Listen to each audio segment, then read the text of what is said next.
After a perfect start and fine weather all the way to Athens, we ran into the worst storm anyone could ever imagine between Greece and Alexandria.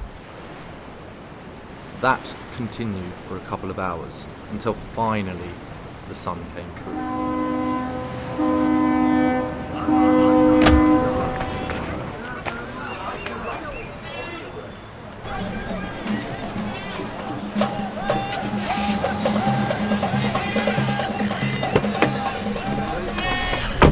The taxi to Jericho was an American 53 Cadillac for only £2. The whole way was really quite reasonable. The road was quite fantastic, right through the Lebanon mountains. The town is far more beautiful than you could possibly imagine from the National Geographic magazine.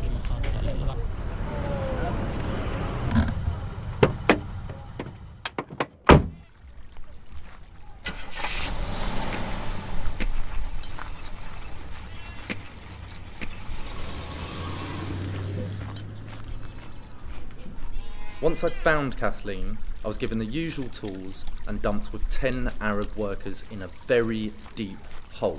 There were no instructions by Kenyon other than telling me I had to excavate.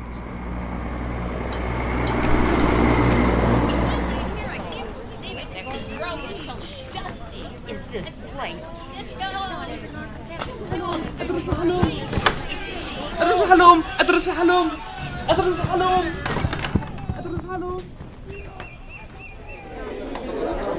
One day there was a group of refugees looking to cause trouble at the till, just because they were angry at something unrelated. She went to face the group and stared at them until they gave up.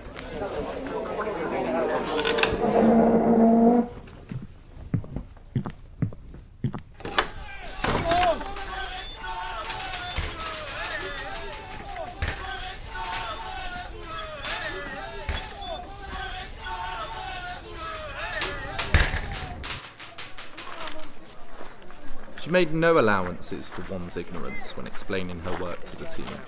On the other hand, she would go to great length in answering any question about one's work if she thought that your question made sense.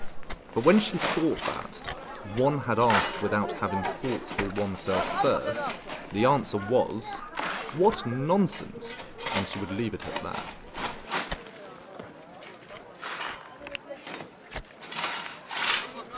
One of the workmen had got himself into trouble, and the local police, the Jordanian police, had hauled him in and had been a bit rough with him, beat him up a bit. Kenyon was furious and stormed off to see the head of the police and tell him not to interfere with her work.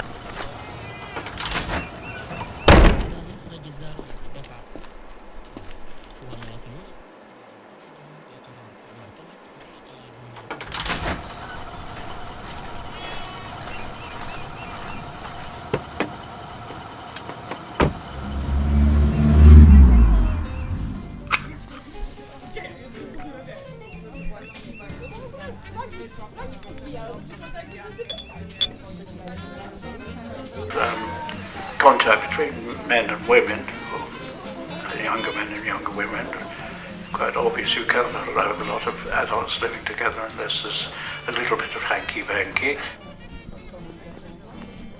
I remember a memorable party that Joan Harding hosted in his little house in Jericho, where everybody got slightly tipsy and Kay was driving.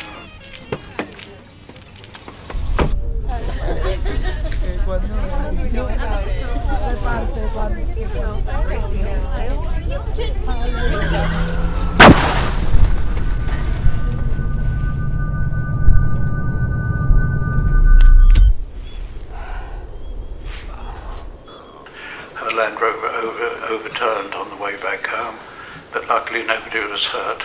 We all learned a good lesson from that one. And there were parties. I mean, there was a natural release of a lot of energy after a lot of hard work during the day, and it certainly centred around alcohol, and in particularly the gin bottle.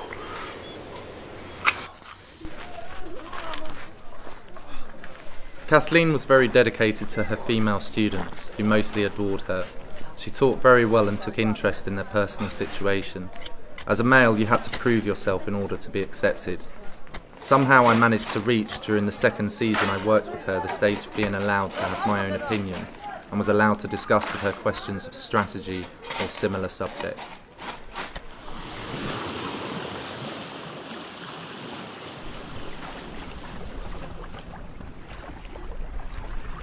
Well, there were parties, goodness there were parties. I remember a famous Oxford-Cambridge boat race which was held on the Dead Sea. It was very difficult to row because of the saline water, with the party over the campfire on the beach afterwards.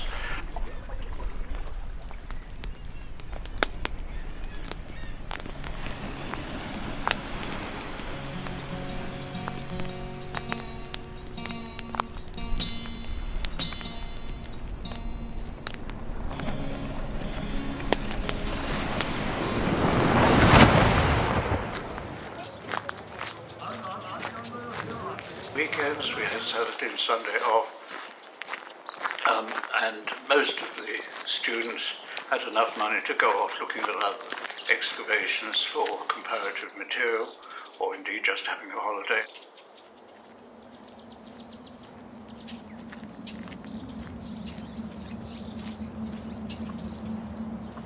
I didn't have that because I was being paid £1 sterling a week plus my return ticket from London to Jericho.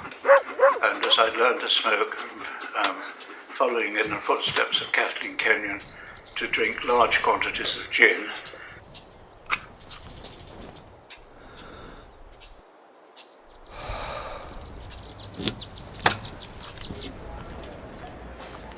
I became a travelling draftsman with my pen and ink and paper and whatnot.